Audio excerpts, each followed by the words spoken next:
Hello, thanks for being in a new video. This time I have a review of the Xiaomi Mix Flip. Let's get started. This device is the first foldable in this format from Xiaomi.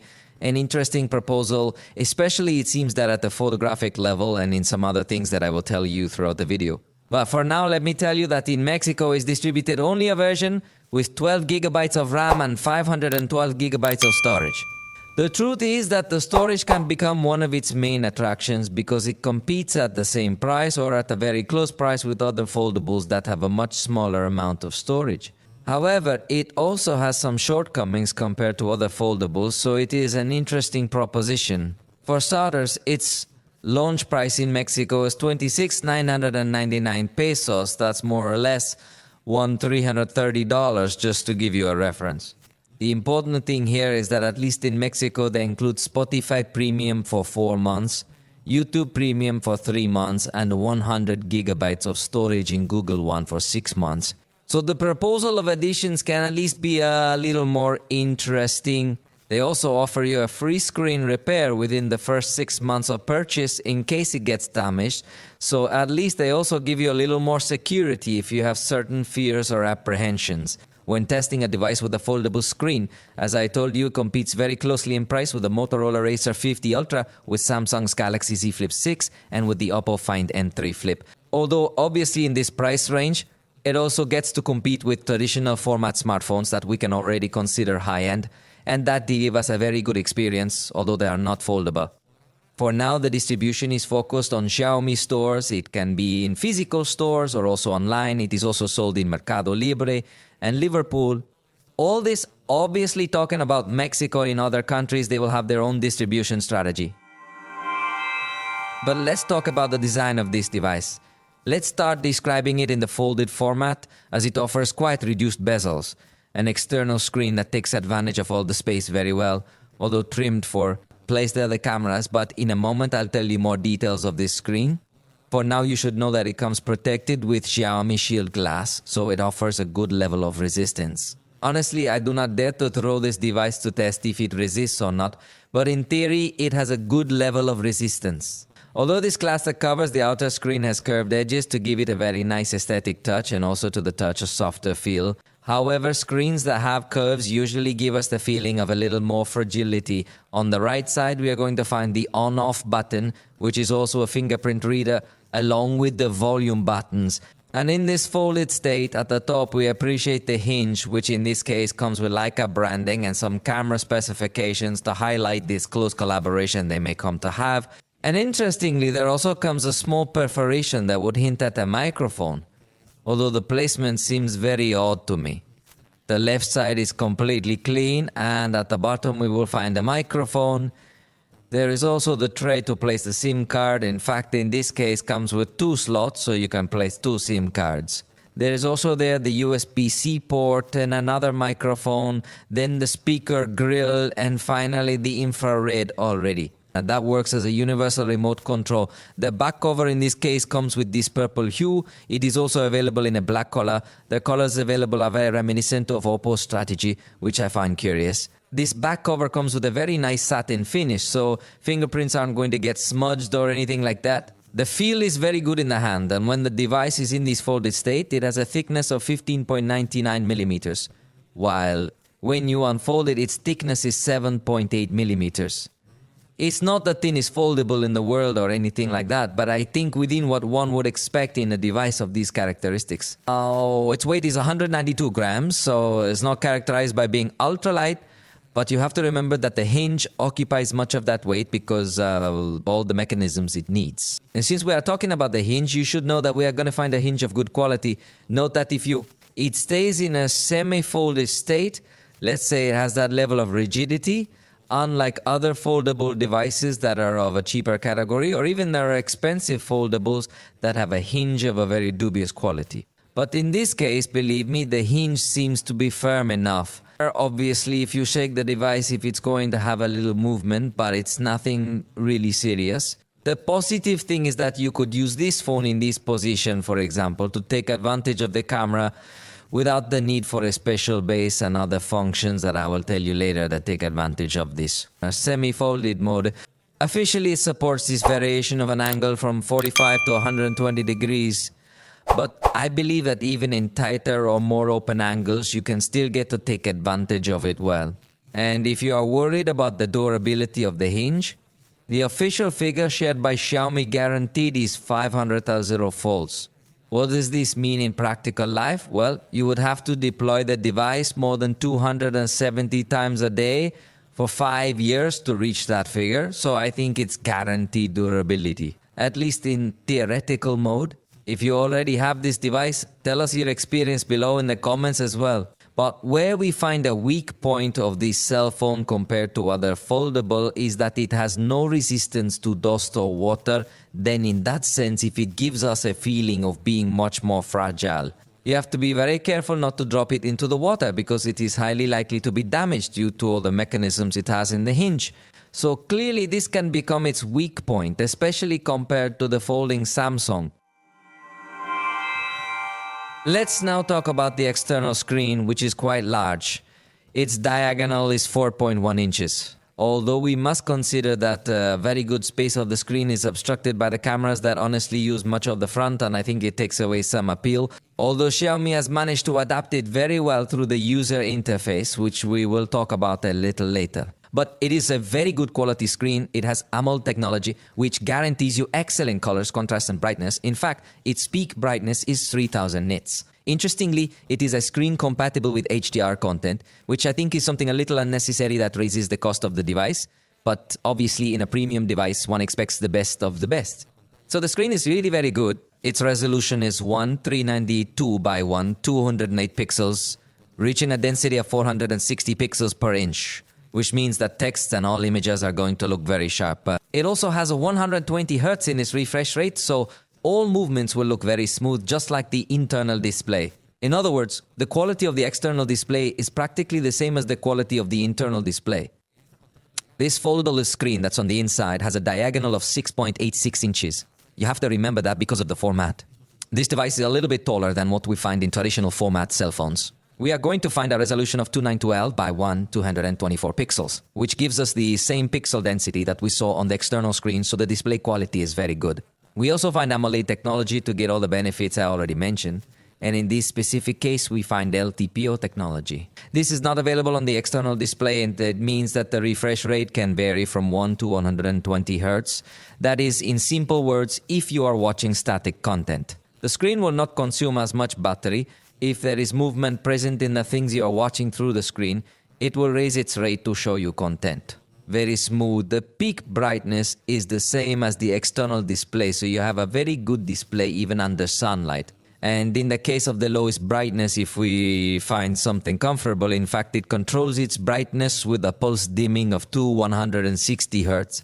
This means that when you have the lowest brightness in the evenings, it's not going to give you a flickering sensation that gets to fatigue your eyesight.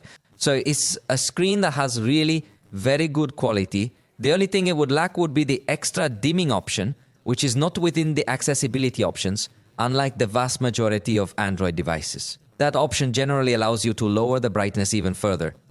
Although honestly, the lowest brightness on that screen is already quite comfortable. At the software level, Xiaomi includes an option called Advanced Textures, which is going to improve UI blurs. It also includes 4 different color calibrations. Personally, I would prefer the Vivid setting, but Color Pro, Original, Saturated or Advanced settings are also available. So you could still modify the range of colors you want to cover and specifically modify the RGB color space, also the HSV color space, saturation and other parameters. And the truth is that you can completely configure to your liking how this screen looks, and what I like the most is that it also has the option of adaptive colors, which will allow you to have an automatic adjustment of the color temperature.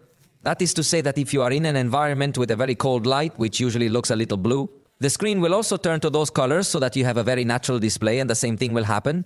If you are in an environment with warm light, this experience is really very good. It includes reading mode and also imaging engines to enhance videos with artificial intelligence similar to what we see on TVs to improve dynamic range and movements.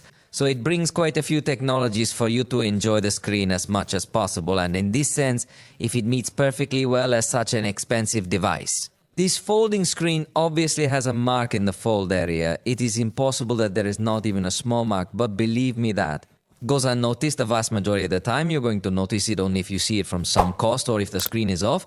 But it competes very well in this regard. I think Xiaomi has managed to hide it in a good way. So it's something you should worry about.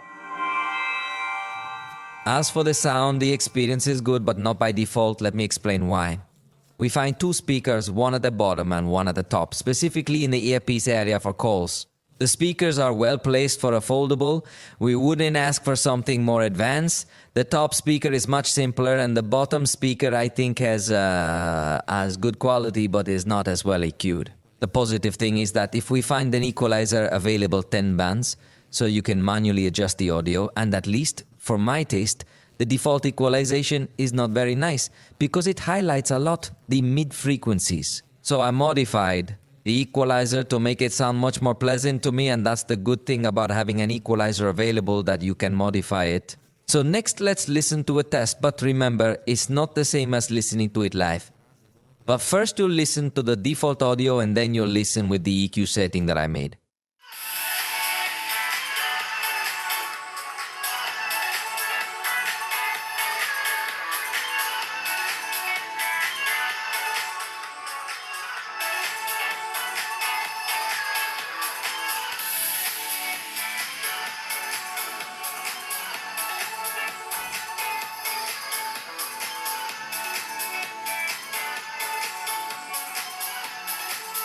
So as I tell you, the quality of the speakers is good. I think they have good volume, good clarity, complemented with Dolby Atmos and Xiaomi sound.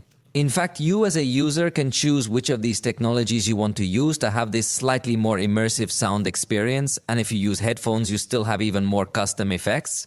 Although since we are talking about headphones, you should know that by not integrating a jack of 3.5 millimeters, you need to use or a USB adapter, C or wireless headphones. And in the case of wireless headphones, there's very good news because they not only support basic codecs, but they also support high-resolution codecs like LHDC, aptX, adaptive, and LDAC.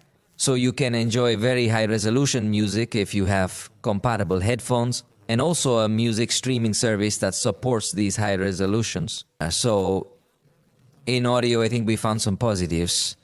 And speaking specifically about the microphones, we're going to find three when it's deployed. One is at the bottom, one is at the top, and one is hidden between the hinge. So it's a little bit strange. Possibly it will only be used for noise cancellation issues or similar things to detect wind noise. But let's test these microphones to try to notice their quality. Esta es una prueba de grabación de audio utilizando los micrófonos integrados del Xiaomi Mix Flip. I think the quality is standard, although I do get to perceive a bit of saturation in the audio. Obviously, it's not something for professional level audio capture, but I think it does the job. Let's test next how these microphones behave in a much noisier environment.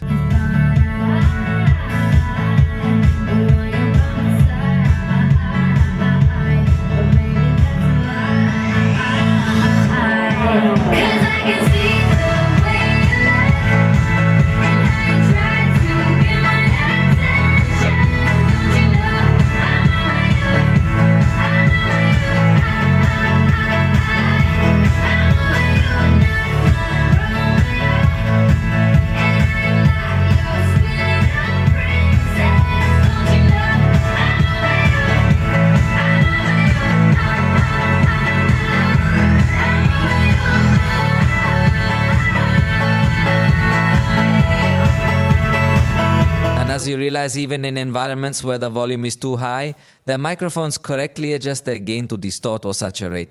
So I think the experience is good if you want to use it to record concerts. And finally, regarding the vibration motor, the positive thing is that it's on the X-axis, although it's expected in the price range. But something interesting that not all devices have is an adjustment of the haptic response level, so you can adjust. If you want the vibration to be a little stronger or a little softer, I remind you that in this case, being on the X-axis, it's not even perceived as vibration, but rather as little bumps that you feel in your hand. The truth is very premium, so when navigating the system or turning on some switches, you will perceive this premium response that greatly enhances the experience. Let's talk now about the front camera. It is 32 megapixels with f-aperture 2.0 and fixed focus. And let's face it, the front camera of the foldable ones is never usually of too much quality, and this has a very logical explanation. You can use the main cameras also to take selfies or record videos. So in this case, despite being a 32 megapixel camera, I don't think it translates as well to such a high level of detail, but we'll get to that in a moment when you see the tests. For now, let me show you what you could do through the camera interface, taking advantage of the folding format.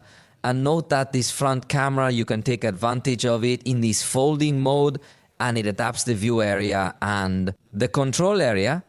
So you could leave the cell phone on a table and subsequently make the gesture to be able to take your picture. And remember that you can adjust the tilt to the angle that you want, because the hinge has good rigidity. Now notice that we are also going to find a good agility when we are trying to take several pictures, even in this case where I have a lot of backlight. Something very important is that you keep the lens area clean. Because of the material of the folding screen, it can become stained much more easily. So for example, you could see this quality and you would think that the camera is very bad, but you have to clean it carefully because it is a screen, let's say, fragile or delicate. So once you clean it, it improves the quality a lot. Notice that we're going to find at the top an HDR setting, which is useful when you're in these kinds of backlit conditions. We will also find at the bottom the beauty mode that has different parameters, such as to improve the face, blur the skin, and many other things more. The truth is that they are very advanced, that even modify the teeth, lips, hairline, and many additional parameters each one. Both of them with their own intensity selector. Then we will also find the button for the filters that we can preview in real time. And of course, if you enter the portrait mode, we will still have the possibility of applying an HD effect to have a higher level of detail in this type of photographs, or use the screen as a flash simulation for better lighting and for those moments where it is a little complicated to reach the shutter comfortably. Note that if we slide to show the menu, we will be able to access the option that says shutter type to activate the easy capture by the palm of the hand. Or you can also activate a capture in which you can touch any area of the screen to take the picture. So the experience is positive. As in other foldables, in this case we will have two ways to take selfies. One with the front camera and one with the external camera. In this case we are looking with the front camera, and note that it has fixed focus. So if you are too far away from the camera, you will start to come out a bit out of focus. You need to be at an optimal distance, as this lens is configured to have close focus.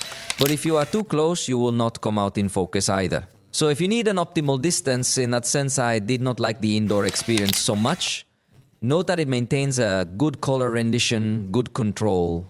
The noise is still low in the darker areas, although if you start to notice a little grainy. But it seems to me that the quality is still acceptable. It is not a front camera that comes to stand out too much. But like all folding, its strong point is that you can take selfies with the main camera. In backlit situations, it's not well optimized preview, however, after taking the picture makes a better balance. Although the colors look pale at night, the result you will notice that it is of good quality. I think it maintains the level of detail well, controlling noise well enough, and even in backlit nighttime situations, we see that it balances highlights and shadows well. And note that this would be the result taking a portrait picture of you at night with this front camera. I find it to be of good quality. If you get a little closer, you'll notice that the noise is well against the side, so it doesn't look as strange as we might see on other devices. And taking a portrait in the daytime, we notice that it does manage to keep objects in focus, something that is very prominent. So portraits specifically with the front camera can really stand out as a positive and attractive point in this device. Curiously, in the preview of the portrait is not well-focused object, but it seems that later makes a good processing. But as I say, you can also use the main photo system to take these selfies, and it definitely improves a lot. Look at the completely superior level of detail that we find with this camera, because it has autofocus, so no matter how close or far away you are from the camera, you'll always come out in focus. The color is also much more accurate and more intense compared to what we see on the front camera. And note how you would get to notice very specific details of your face thanks to the autofocus in backlit scenes. The preview also looks very burned in, and remember that we find a square screen practically on the outside.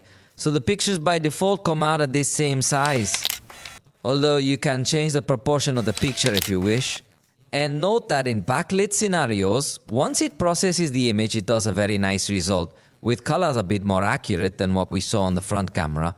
Perhaps it loses a little contrast in the shadow area, but the truth is that for a selfie, it is of excellent quality. Also in indoor photographs, we will see a higher level of detail. Note that although there is no longer so much illumination, it still maintains good detail, and the blur that is generated in the background is natural. At night, we will also have the benefit of having more light coming in, and therefore the level of detail is preserved much higher compared to what we saw in the front camera. Although perhaps the weakest point of taking selfies with the main camera would be backlit night shots, where it does not do such a remarkable job. However, night portraits will have a very good quality with better color and, of course, better light input.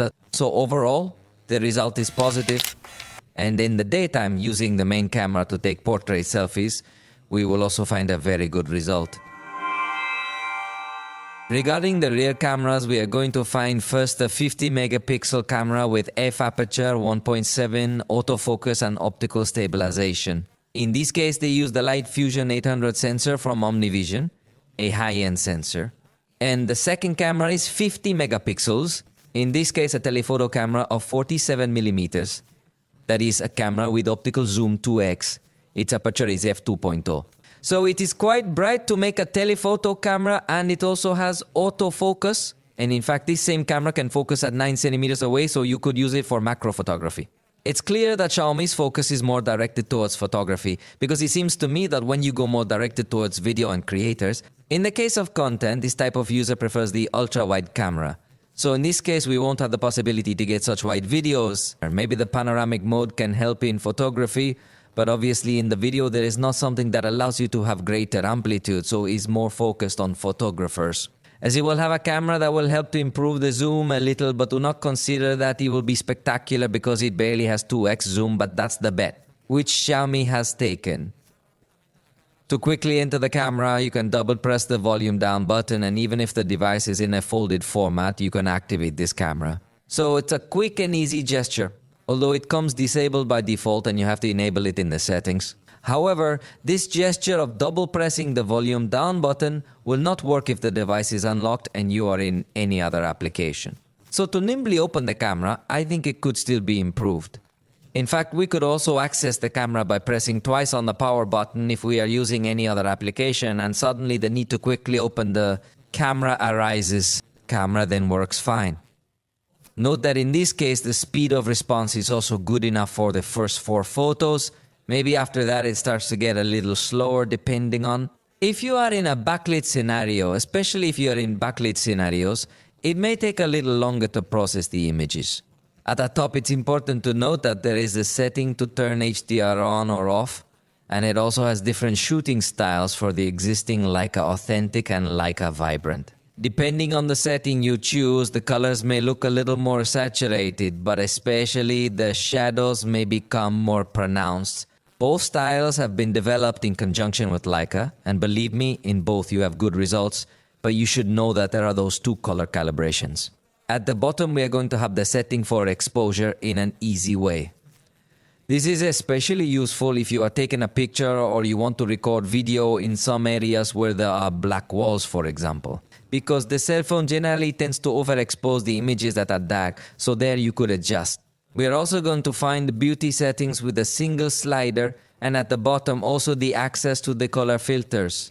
But I forgot to mention that by holding down the shutter, we start recording a video, and if we slide the shutter to the left, we can access a burst of up to 30 pictures. In our test trying to capture number 3, we noticed that it even seems to have a small buffer that anticipates the photograph, so it is very easy to capture the exact moment, although it notes that the burst may take a little longer to start, but there is little space between one photo and another, so it would be easy to extract the exact moment. The problem is that it has a limit of 30 pictures, so you don't have that much time to take the burst.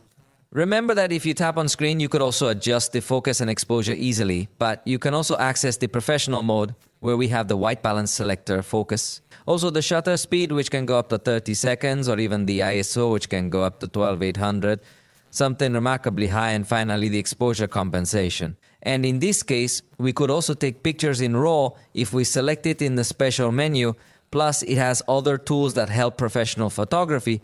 That's why I tell you it's a very photo-focused device. And remember that in this case, you also have access to this folded cell phone view. So you can use this same cell phone as a base when taking your pictures. Notice that in this case in the corner, there is also an option for you to move the viewfinder to the bottom, which can be useful for taking pictures of the ceiling or things that are up there. You can return the viewfinder to the traditional area again with this button. And the second button that appears on this part is going to help us to show the preview on the external display in this way, the person you're going. To take the picture of can have a preview of how it would come out, so it can also be handy. And there is another button at the bottom which is very similar but will also move the controls. Notice that the inner screen has a little block, so there is no problem if you put your fingers on top of this screen. Now the controls have also been moved to the external screen so that from this area you can start taking pictures. So again, you can take advantage of the features of being a foldable. So you could even place the device this way, and again through a gesture you could perfectly well activate the photo capture, and in this case with very good quality. If you want to go back to using the internal screen, just swipe this way and you're done. And as for smart and experience functions, note that the QR scanner works. A small floating button appears that is not very flashy, but you have to pay attention. It is in the third place within the buttons that are here on the side. Then click on it and presto, it directs you to the page. And with respect to the document scanner, note that from the main camera interface it is not possible to detect the documents. But it does have a special document mode where it automatically detects the edges to make a crop of the photograph. Note that when viewing the photo, it also allows you to apply some filters to improve the clarity of the scan, and also allows you to crop the image if it did not detect the edge as well, or straighten it and even delete the image. Some stains or notes that may come to have your sheet, so it's a relatively advanced scanner, although it doesn't let you add multiple pages, although you could export to PDF directly from the share section and then print. But it can't be multiple pages. Now let's take a look at the results. Look at the result with the main camera. In this case, the collaboration with Leica has benefited Xiaomi, especially in terms of color management, plus it gives it a special emphasis. We can zoom in on the shadow areas to give them much more realism. Note that although it is a shadow area, it does not appear completely dark, but if it is distinguished as a shadow, that is, the contrast is not lost. Maintains good color and good detail, so the results are quite nice.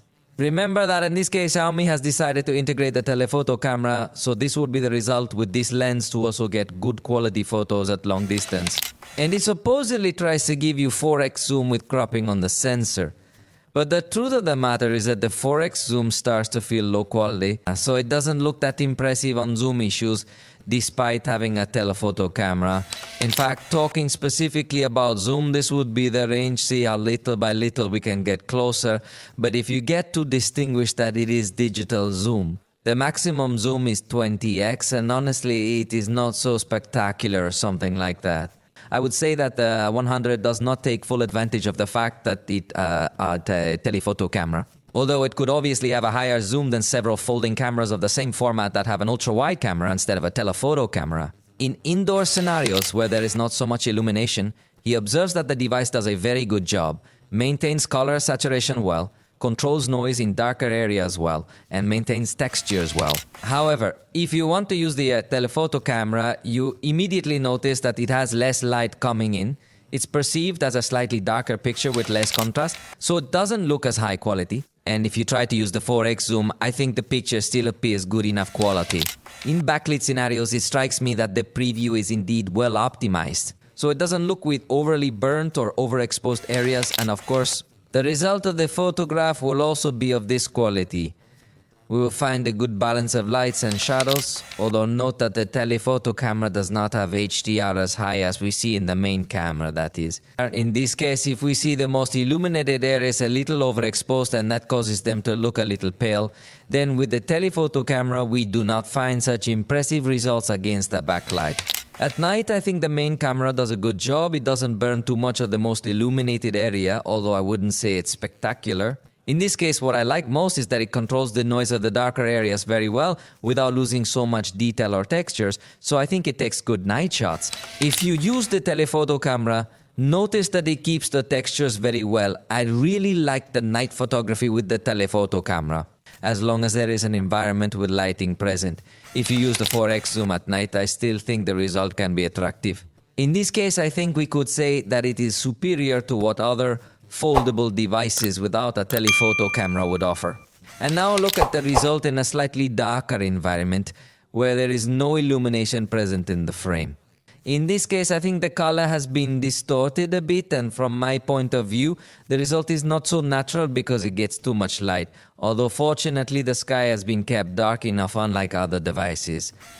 If we try to apply zoom, in this case it will not use the telephoto camera because it is a much darker scene, so it will give priority to use digital zoom.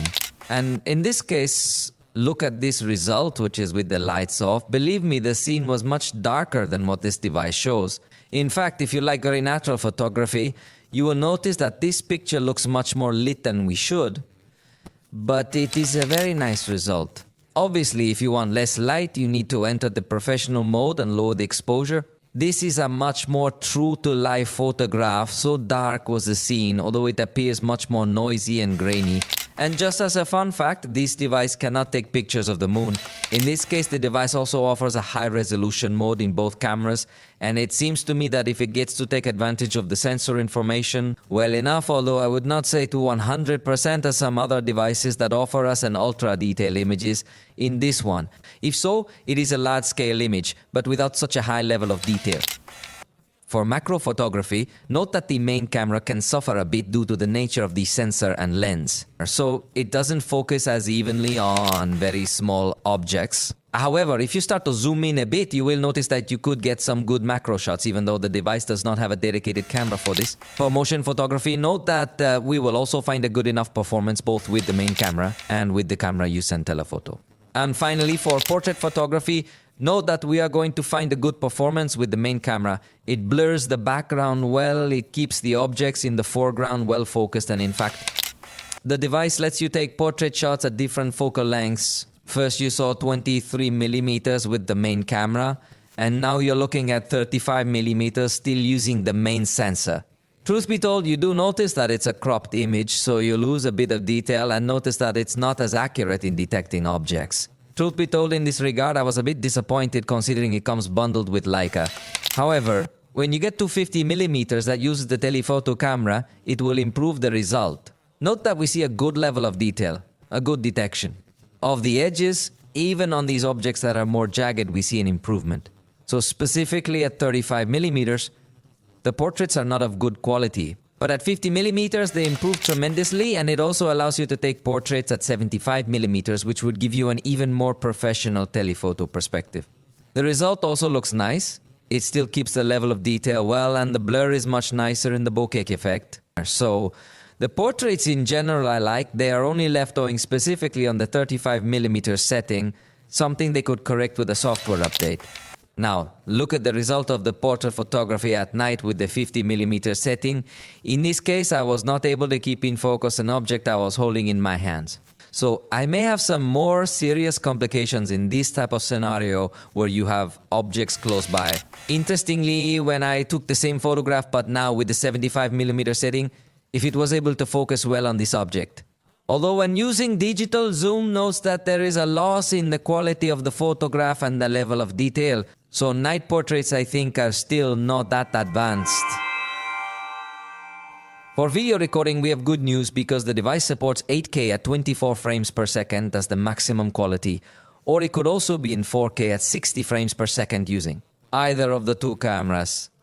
As you will notice in the interface, you can quickly change these resolutions. Only the main camera can record up to 8K at 24 frames per second and as long as you have HDR disabled. So it is a bit complicated to understand here the settings to select the qualities. I would have liked a more advanced section that is in fact available here in this part, as you can see, to select this in a more advanced way. Easy. We will also find in the video recording this button to adjust the exposure, and as you notice in the other corner, you can activate the master cinema mode that will give a very professional coloring to your video. Compatible only with special monitors. Then we find the beauty mode. which, as you will notice when you activate it, the resolution drops and it is only compatible with Full HD. Then we will find the color filters that will also be compatible only with Full HD at the moment. To start recording video, notice that you can tap to focus, adjust exposure. There's a button also to pause or resume your video recording, and another button to take pictures while you're recording. What you can't do while recording is turn on the flashlight, which is strange, and you can't rotate to the front camera before you have your video recording. And for video recording, you also have this adapted view that takes advantage of the fold of the device. In fact, in this case, when recording video, you could hold the device this way with a handycam mode. Although note that the controls are not so easily within reach. So even though you could use it this way, it doesn't get to take advantage of the format as much. And just like in the picture, you have a button to actually use the rear system along with its screen. In fact, you could also fold the device to record yourself in this blog-like way with the best image quality, so it almost takes advantage of the 100% of the fact that it is a foldable with different options. The video quality seems to me to be good. In this case, it has good capabilities. The color is also perceived of good quality with good saturation. We will find that the exposure is well controlled. It is not seen to have some strange jumps, also seems to maintain this same essence. It's a good way to keep the shadows as we saw in the picture. You can switch to the telephoto camera still recording at this quality, and the result is going to be very similar in color as well. In that sense, also the experience is good, a good feeling between both cameras. In fact, since we are talking about zoom, when recording video, the maximum zoom will be 10x, and I think it is of good quality. It looks very good, surely much better than the 10x zoom of other devices that do not have a telephoto camera, although in other scenarios you can notice the color change, so it depends on the moment in which you are recording. But in this situation, the color became a little warmer. Although the positive thing is that the zoom is moving smoothly, and you can see that even at the maximum level, it still maintains a good level of detail.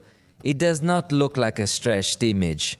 In fact, curiously, this device also incorporates a master cinema mode that definitely gives a very nice touch to the color, balancing perfectly well lights and shadows and giving a feeling of a professional coloring. Honestly, I really like the result, and it is something that is available with a simple switch in the camera settings. In fact, to be able to play it back, you need a compatible monitor, or else you need to convert the video to make it look more or less similar. Indoors, note that the video recording is also preserved with good color saturation and controls noise well. In this case, I think there could be a little more variation in the exposure and its automatic adjustment, but it is not too serious. What I do notice indoors is that the telephoto camera will lose a lot of contrast. It is immediately noticeable when you make the change, and much more noise will appear. It seems that it is not able to record video such high quality with the telephoto camera if there is not a good light input. At night, we will notice that the main camera tries to avoid noise, but at times where there are drastic light changes, it can become a little more noticeable. And speaking of light, the most exposed areas are not very well balanced, and if there is no lighting present in the frame, I think it has a slightly better result, although the white balance could be a bit better. Yet to jump in unpredictable ways, so at times the scene gets a little bit warmer. I think it does not have the highest quality in video recording, but it copes well considering that we are talking about a folding Yusan. And however, the aggressive changes in exposure don't quite convince me. If you record with a telephoto camera, note that we are going to find more noise presence. In fact, the change is noticeable again. And if you go to the darker zones where there is not so much illumination, you notice that there is much more noise and a lot of sharpness is lost in the video. In fact, if you try to switch to the telephoto camera when you're framing these dark areas, it won't actually make the switch and will give priority to the digital zoom. So you can tell that the telephoto camera is not good in these very dark scenarios. If you're framing a well-lit object, it will switch to the telephoto camera, so it's curious how it behaves, but it confirms that it doesn't have a digital zoom. Very good capabilities of recording at night by zooming in. Regarding the stabilization, if they have achieved a very nice result, as they have optical stabilization and also digital stabilization. Note that when walking, the movements are practically not perceived aggressive. And when running, there are some specific moments where perhaps if you get to notice the compensation movements. But overall, the result is really good. With the telephoto camera, obviously the stabilization is more complicated, but notice that even when walking, it still maintains a good level of stabilization. When you're running, you're obviously not going to be able to have a very stable scene, but I insist that this is normal with the telephoto camera and obviously the more zoom you apply. The more difficult the stabilization will be, but note that even at 4x, you still don't notice such an aggressive movement if you're walking carefully. By the way, it also integrates a super stable mode, although it lowers the resolution to full HD and honestly does not make such a considerable difference. So I would not advise you to use the super stable mode because you lose definition and do not gain too much stabilization. Note that the focus also performs very well, even in backlit scenarios that can be quite complicated and complex to handle, so it reacts well for aggressive movements. Also for movements that can be quite complicated and complex to handle, so it reacts well for aggressive movements. Also for movements that can be quite complicated and complex to handle, so it reacts well for aggressive movements. The focus is definitely a little slower, but the focus definitely has good quality. And since we are talking about backlighting, I was forgetting to show you the results of the video recording in this scenario. Notice that the main camera does a good job. I think it balances lights and shadows well. You don't see very abrupt changes in the exposure, although you can perceive them, but in general I think it does a good job. Even with faces present, switching to the telephoto camera, something very similar to what we saw in the photograph will happen. The area of light is a little overexposed and therefore loses contrast. But still, to make video, I think the result is acceptable and positive. And even though the device has a HDR recording mode, there really isn't that much difference when you use or don't use that mode. In fact, this second clip you are watching is with HDR mode off, so there isn't that much difference. What I did notice is that in these backlit scenarios, the bitrate drops, so fast movements might look poorly defined.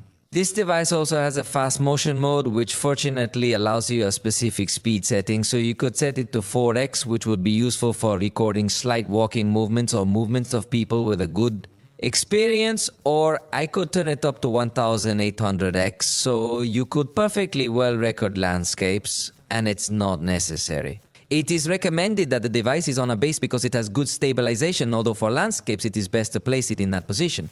For the slow motion, you have available Full HD at 120 frames per second. It must be said that the file is recorded at 120 frames per second. Unlike other devices where the file is recorded at 30 frames per second with the slow image, so that's just a curious fact, but the result is very good. You can also record at 240 frames per second if you want to go a little slower and keep the same level of detail, and you could even record up to 960 frames per second. In this case, the video does record at 30 frames per second with a slow zone, although it does not resume at normal speed at the end of this clip, so the result can be a little strange. But it does have this super slow motion. In addition, it also integrates a portrait recording mode that works well. Although I do not like that it has such a wide format, it does not allow us to modify the proportion, so it almost has a cinema proportion. Which of course gives it a good style, but I would like to let us modify it. It brings two types of adjustment for blur. In this case, you are seeing the wide setting still, without all the intensity, and then you are seeing the wide setting with the maximum intensity of blur. That looks pretty good, although the more intense you apply the blur effect, the more complicated it will be to keep the objects in focus. But note that if you change the intensity of the blur, if I move away from the camera, so it looks pretty good. Here the only detail is that it is in Full HD and not in 4K. The quality of the front camera I think is good, although the exposure can jump a lot if there are lights and shadows present, but in backlighting it makes a small effort to try to balance lights and shadows. It is not enough for a high-end device, so if you will leave burned areas that do not give us a very good experience recording with this camera. Although I repeat that you could also use the rear camera to record in the selfie mode and by default records with this square proportion. But if you could record in a traditional wide format using this camera, the result improves a lot, so it will always be more advisable to record with these cameras instead of using the front camera. So we can forgive a little that the front camera has different shortcomings that make it not a premium level. As it notes that even being backlit recording with this camera, we will not see completely burned areas as if we saw it with the front camera. So definitely the result is very positive recording with this camera. Note that recording indoors, we will find a good color saturation, but the movements can be seen with a slower shutter speed because it is a camera that does not have such a good light input. So again, it would be best to record with the main system definitely. It definitely improves a lot, especially in darker areas, although the color remains relatively the same, if we will find much better quality recording with this one. Camera. At night, this is going to be much more noticeable. Notice that there is a lot of noise present recording with the front camera. Definitely not a good result. Even if you are walking, you will perceive even lower quality video with a slow shutter speed. It really is very poor quality offered by this camera compared to the price of the device. Although I insist that we can get to loose, because if you can record in selfie mode with the main camera and note the difference in video quality, definitely that here it will be much better. In this case, if you set the video in a wide format, unlike all the previous tests we did with a square format, it is definitely much more advisable to record with this camera. It has better controlled noise, better details, and we will also find a better stabilization at night. So definitely use the main camera. The front camera also allows the recording mode with this portrait effect, blurring the background. The quality seemed good to me. It is in full HD, which is not so outstanding. But overall the result, if looks with a good image quality, even in some moments it seems if you keep focused objects, which is quite positive. The device also has a fast camera mode with exactly the same performance. In fact, there are aggressive jumps in the exposure, but it's not a good thing. If it has good stabilization and you can adjust the speed. So the fast camera I liked as it is also in 4K and also integrates slow motion, although simple in 120 frames per second HD. So it is not so spectacular, but complies with the basics. And something positive is that it has dual camera, although in full HD resolution, so it is not so advanced in resolution, but it works well. It has picture-in-picture mode with straight corners, or also while you're recording you can switch for. A split screen mode, which is convenient, and you could also give more prominence to the main camera or the front camera, depending on what you have chosen. Although to switch between this rotation, you must first go through the split screen view. Then it is not so fast or so effective change, you need an intermediate view. Also the frame cannot be moved, and note that in this case, curiously, the camera focus comes locked, so you lose. A little bit of versatility in this regard, although it does allow you to zoom while you are recording, and with respect to the focus, curiously in this specific test it was completely blocked. It seems to be a bug. So that might cause you a little bit of a strange feeling. Regarding the zoom, if it allows you freedom, although it doesn't switch to telephoto camera, then you don't take advantage of all the hardware of the device. But the result is still okay, and just to correct some bugs, note that in another one. Test if it allowed us to move the floating box on the screen and also had the focus active. So it might still have some small bugs, but in case it is not working for you, try to have the recording and restart it so that it reacts well. This device has Android 14 and on HyperOS. In this case, in its version 1.0.0.12.0, evidently, if you are going to upgrade to HyperOS 2.0. In fact, it has 4 years of promised software updates, 5 years of security patches, so it has a good estimated lifetime. The device includes several customization options. For example, on the lock screen, note that we can have different covers already preset, and we can also customize each of these proposals. Note that detect the depth of the photograph so that the text can be in front or behind depending on the picture you have taken, or you can also choose different styles of clock or effects applied to your photos. The truth is that the customization of the lock screen is really very good. We will also find the always on display feature that allows us to have information always available, such as the clock or some additional covers.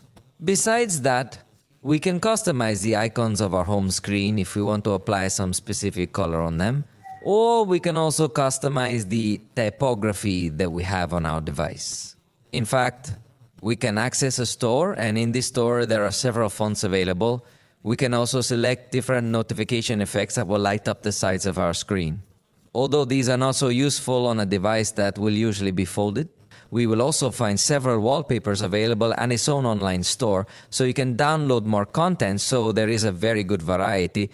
In fact, note that in the store also, there are complete themes that could even get to customize other areas of the system, such as loading animations, icons, lock screen, and many more things. So Xiaomi is one of the brands that has more advanced themes compared to others that only change you the wallpaper, and in fact also appears the option of ringtones where you can download more sounds to customize your device.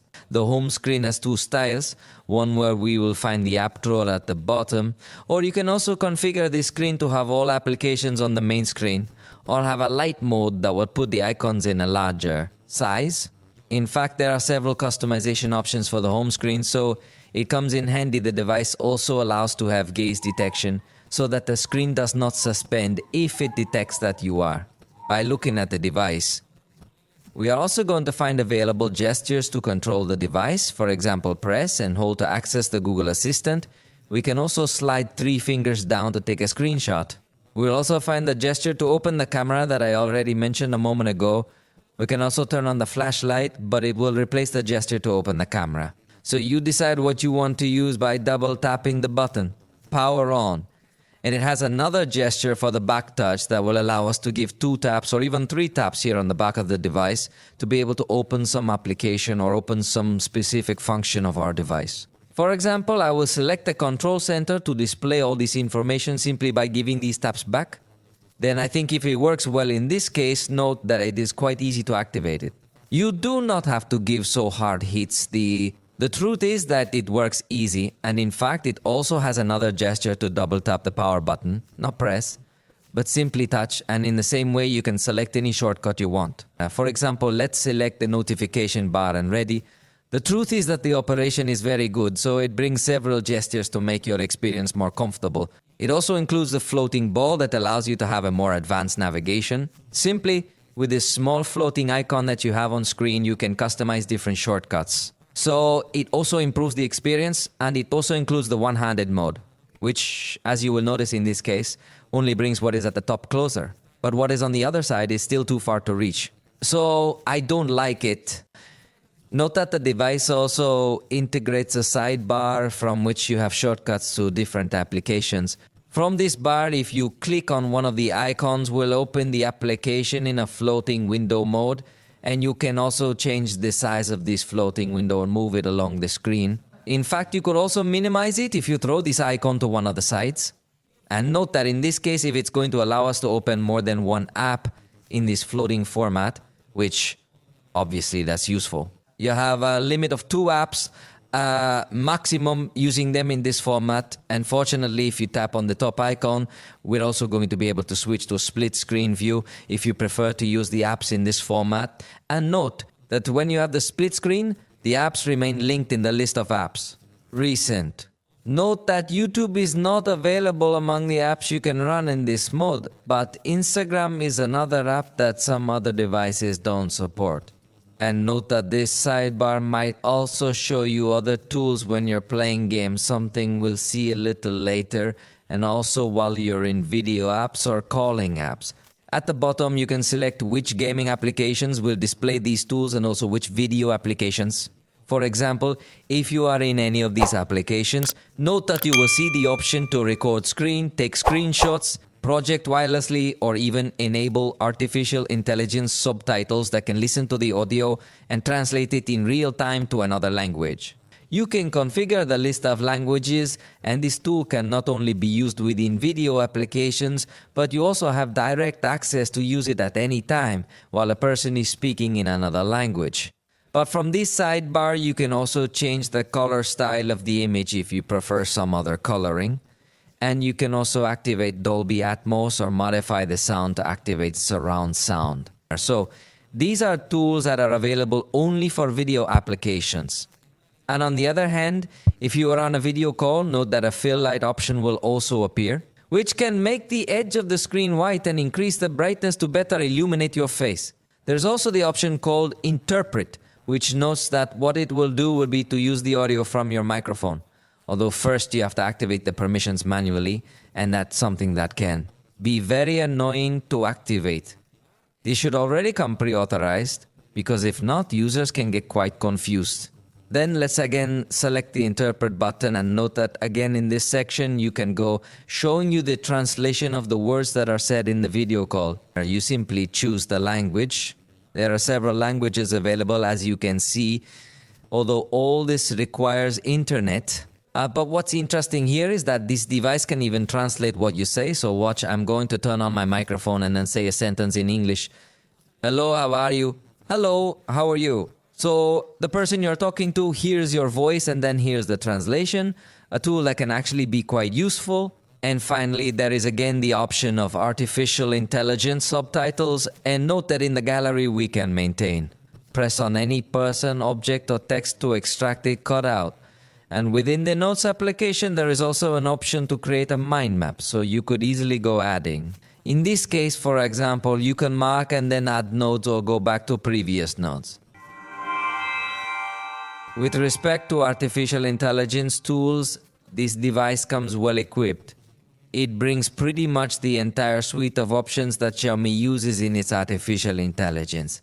For example, you have several functions for text, for summarizing and creating, although with a character limit. You have many options for photo editing and also in the voice recorder for transcribing and summarizing, and also for translation functions, both in real time and through calls. I have a specific video where I tell you about each of these options of Xiaomi AI. Although specifically in this Xiaomi 1009 Flip, we do not find the option to remove reflections or even the portrait option with IA that allows you to create different photos based on your selfies. These options will perhaps come with a later update, but at least as of the day of recording, they are not available. What is available is Google's Circle to Search. So just hold down the home button and then you just have to lock in whatever you're looking at on the screen and you can perform the Google search, which is very handy indeed. Another thing you could do with Circle to Search would be to translate the entire screen. Just select the source language and the target language and it works quite well. In fact, if you have the camera open, you can directly tag it with Circle to Search without the need to take the picture first. And as I say, perform the search. As 2010 comes up quickly. And finally, if you hold down the power button, you also access Gemini, which is the new Google Assistant. With generative artificial intelligence, in this assistant, you can chat as if it were a person, you can ask questions, ask for information, and much more. It understands quite well. So these are the tools that we have so far of artificial intelligence in this device. Now let me tell you about the functions that this device has when it is in this folded format. As you notice that the lock screen can show us, in this specific case, a pet. But you can customize it to be something else, so it's interesting and nice the effect it achieves on the lock screen. It must be said that from the external screen you cannot access the settings, so it will be necessary to deploy it if you want to configure this screen. As I told you, you can select what you want the lock screen to be. If you want it to be some cover as magazine style, configure with your photo with depth details, or you want it to be a mascot specifically. There is a good variety of mascots that you can select, so it also takes good advantage of this external screen to give a cute touch to the device. Then the truth is that it is very nice in this sense, and also note the transition that has the clock with the always on display face. Everything is very well designed. Obviously, you can also change the wallpaper you have once the device is unlocked, and note that Xiaomi has divided into, to this screen, a widget area where you can go sliding in a vertical scroll quickly, and the zone application should be noted that this widget will never be removed. So the device opens applications in a vertical format that can become comfortable because it is exactly the same format that the device uses when deployed.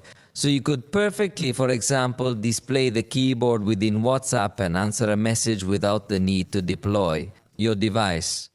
And as I tell you, here you have the widget view, where you could also have the list of recent apps so you can swap with greater speed, so it works well.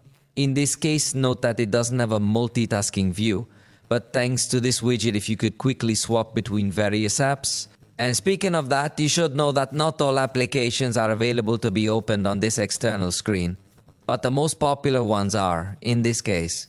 In case you're looking at the full list of available apps in the listing I have installed, I think most of the popular ones if around here, so it shouldn't be a bad experience. You could even open YouTube videos as you realize. So I think it's fine in this regard. You can also swipe to see the list of notifications or also the quick controls, although in this case they are much more limited in quantity, but basically that's what you can do from the external screen. It is appreciated, of course, that you can open multiple applications and have the keyboard available because that gives you much more versatility and you do not need to be deploying your device constantly Also, to take advantage that you have a foldable, the device can also adapt its interface in some applications, for example YouTube, so you can continue watching the video if you leave the device on a table. So it adapts well its view and video calling applications. Also work like WhatsApp, also provides in Zoom, and it adapts to the interface, also Google Meet, but Microsoft Teams does not adapt in its interface. So those are pretty much the benefits and tools that you have available to you when using a device of this style with foldable screen. Let's talk now about security. Remember that it has a side fingerprint reader that supports a maximum of 5 records, and unlocking is quite agile and fast. Of course, it also has facial unlocking, but you will not use it too much because when you have folded, the device does not appear available facial recognition and finger rest naturally in this position. So I think the facial recognition insists that you will not use it much. It also has a smart unlock function through Bluetooth devices so that while it is connected to your watch or your headphones, it is not asking you for the pattern again.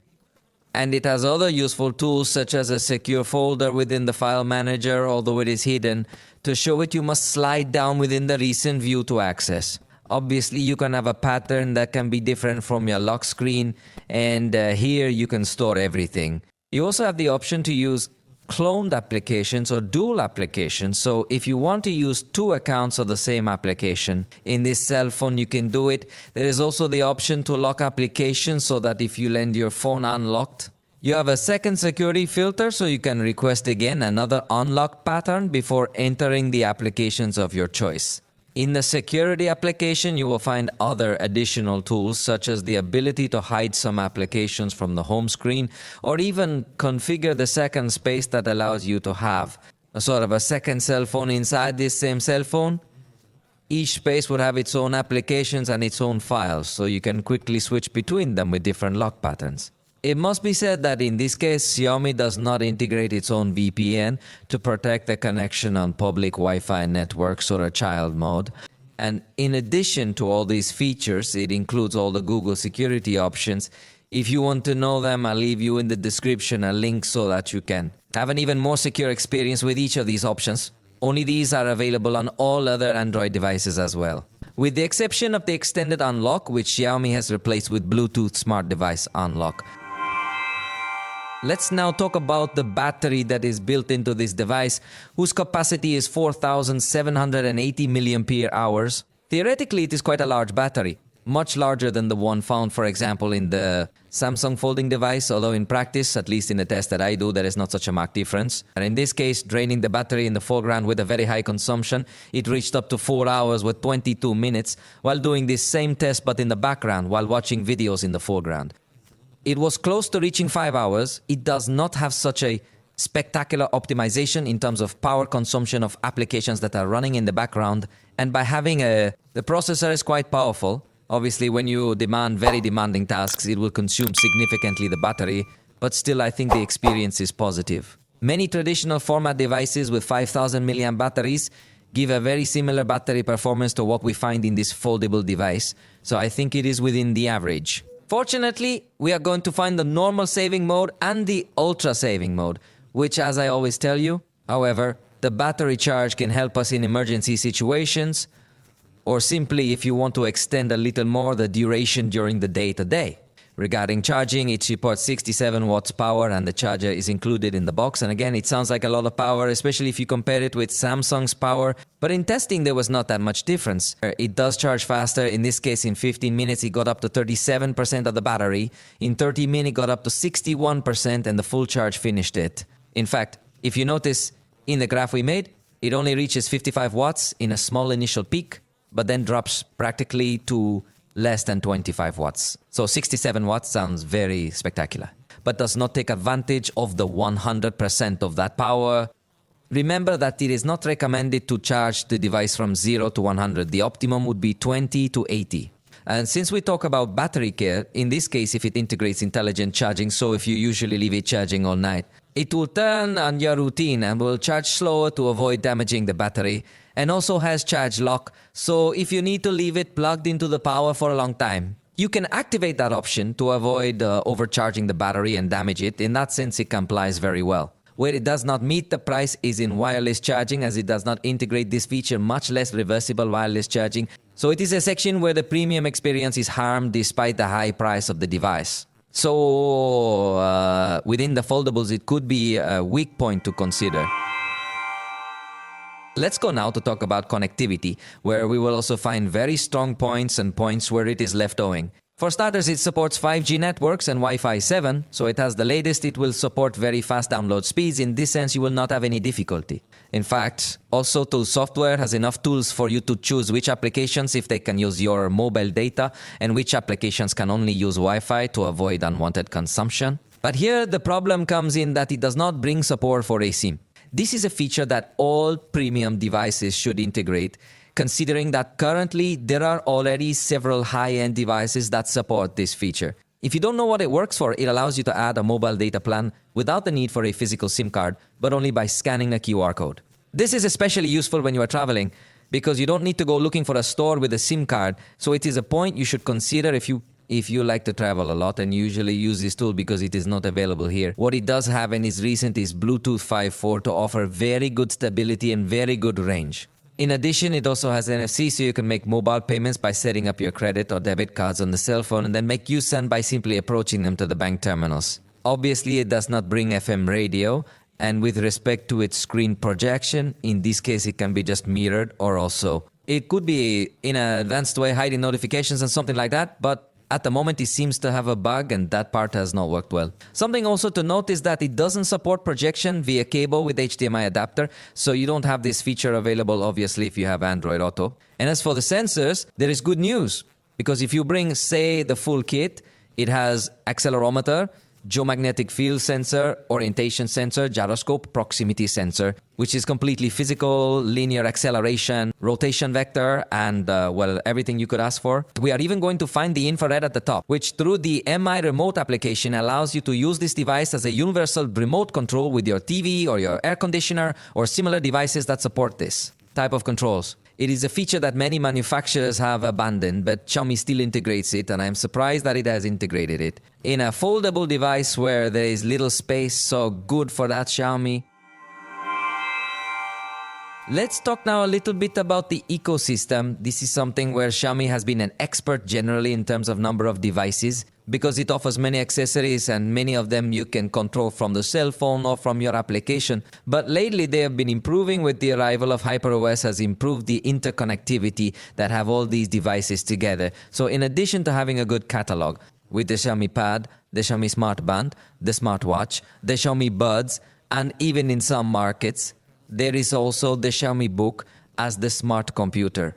Well, in this case now we see that they also allow you to have a shared clipboard, or for example view the camera from the tablet and control it remotely, or we also see an option for the cell phone camera can be controlled remotely from the tablet. So every time we see that the Xiaomi ecosystem is increasing its functionalities, and this helps a lot. Of course, we must remember that it is also compatible with Redmi devices and Little, which are two other brands that belong to Xiaomi. So in number of devices, Xiaomi has a lot. The interconnectivity between them has been improving. Even remember that it has Xiaomi Share to send and receive files between all these devices. So I like that it looks like a strong brand, not as dependent on Google as others, although of course it also integrates traditional Google technologies. Where it is still dependent on Google is in cloud storage, since globally there is no Xiaomi Cloud. But for home devices, if there is Xiaomi Home, although it does not have as much compatibility with non-Xiaomi devices.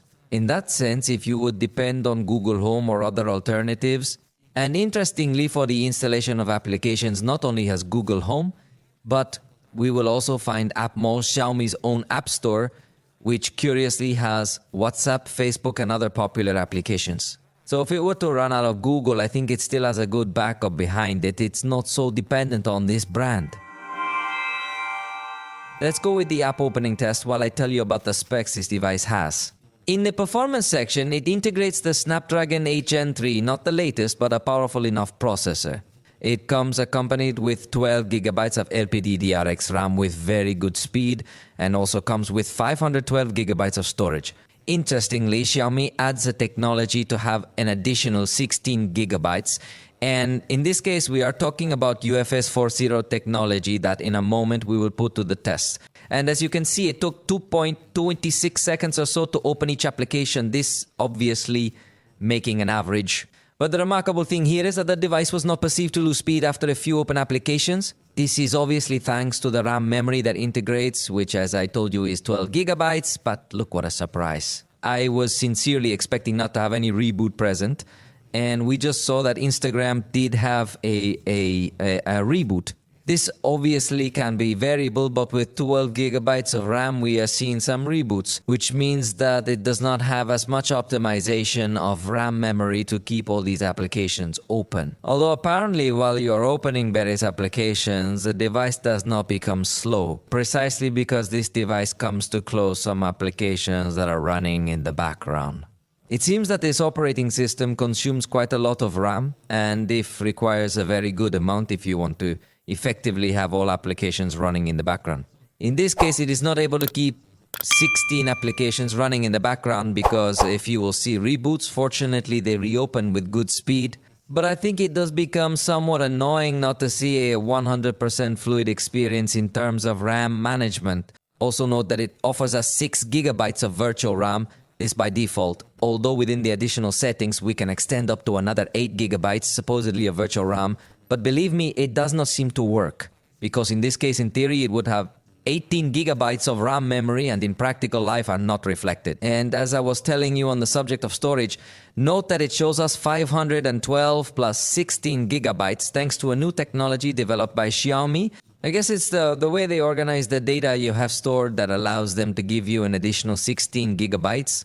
But let's do a test of the read and write data transfer speed to see if it is affected, and it seems to me that it is. Normally with this technology we should see this speed reach the limit, and as you realize, the read speed is not that extreme. It is not bad obviously, but one would expect to see something even better. The typing speed seems to me that it is indeed adequate to what one would expect, so let's now see how this translates into an example. Real life exercise. It's time to export a video where usually both the processor and the RAM memory and even the storage are involved. So let's put this process to work. Remember that it is a 4K video joining several clips recorded with this device that in total add up to 1 minute of duration. That's it. It took more or less 23 seconds. In this case, I think you do get to notice that we are not in front of the most advanced in performance, although I think for a good amount of people, it has performance to spare for any kind of task. The vertical folding have never been the best tool for gaming, but let's see that in this case integrates the Game Turbo suite, where Xiaomi adds different options that are then called Game Space.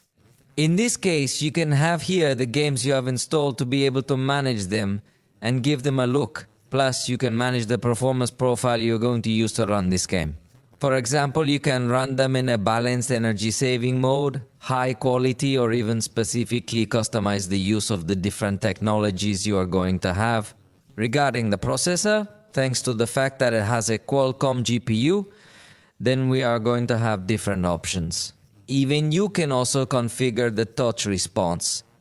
Avoid touches on the edges so you can have a smooth gameplay, and choose some specific visual adjustment for these games. But let's run one of these contents to see how when you run the game appears in the corner additional information for you to open this special panel from which you can launch applications in a floating mode to answer any message without the need to close your game. We're also going to have on the other side the option to manage the brightness, and if you want to enable the automatic brightness that is disabled by default to avoid that it is moving a lot when playing. We also have buttons to clear RAM and storage, plus a button to quickly optimize the network as well. Then we have the touchscreen adjustment to improve the response, and we also find the do not disturb mode, screenshot, screen recording. We can change the color filters to make it look a little different the game, and we also found the option to project the screen wirelessly, manage Wi-Fi connectivity, control the brightness and change the mode in which we receive notifications. As you know, this would be the traditional way to receive notifications with a small bar that you can actually slide down to respond quickly.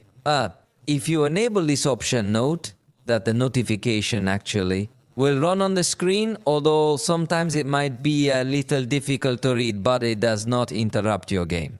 And finally, it also includes voice modifiers aimed at games that have audio chat, and finally timers for arena games, where you can keep track of how long ago you started some powers or something similar. Interestingly, this device didn't allow us to specifically monitor the performance it has in games, but note that Call of Duty gives us by default very high quality at a maximum rate. However, we can also go up to the maximum graphic quality or go up to the ultra frames per second quality, but the graphic quality is decreased. So first we will give priority to the graphic quality, and note that it has several effects available, even several experimental functions, so you can have the maximum image quality available.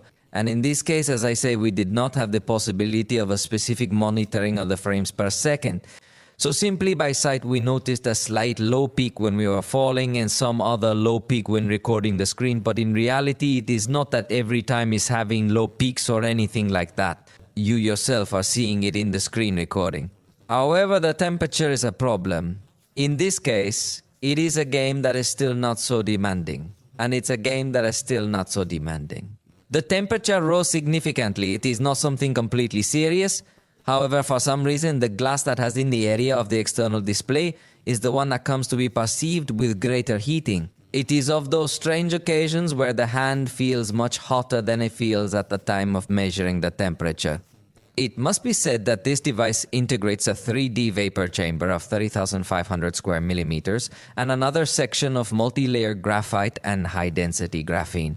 15,600 square millimeters, all this to try to cool the processor, but the heating is still perceived very high in the hand. Fortunately, it is not seen that the game loses performance, but if it can become annoying in the hand, then we gave priority to the refresh rate, and in this case, if it is perceived as a smooth experience at 90 frames per second is going well, it is not seen that it is locking. Then in the performance of the device, we do not really see any type. The problem or drawback, where we do have a problem, is in the gaming experience, which is where I tell you that we will notice a little heating in the hand, especially in one half of the device, that is the one with the external screen. Then we played Legend, setting the graphic detail as high as possible and also at 60 frames per second. And in this case, it started at a high rate of frames per second. It could be 120 or 90. But after a while, it stayed at 60 frames per second, well stable. It is something that usually happens with this game in other devices as well, so it is not something serious, and as you realize, the performance was quite positive. Even recording the screen, we do not see that it is locking or anything like that, so it just confirms what I've been telling you. It has a good performance, but the heating still feels high. In the case of SpongeBob, we set the resolution also as high as possible to put a high-end device to the test, and again, the truth is there's not much more to comment on that, just as you're seeing in the gameplay.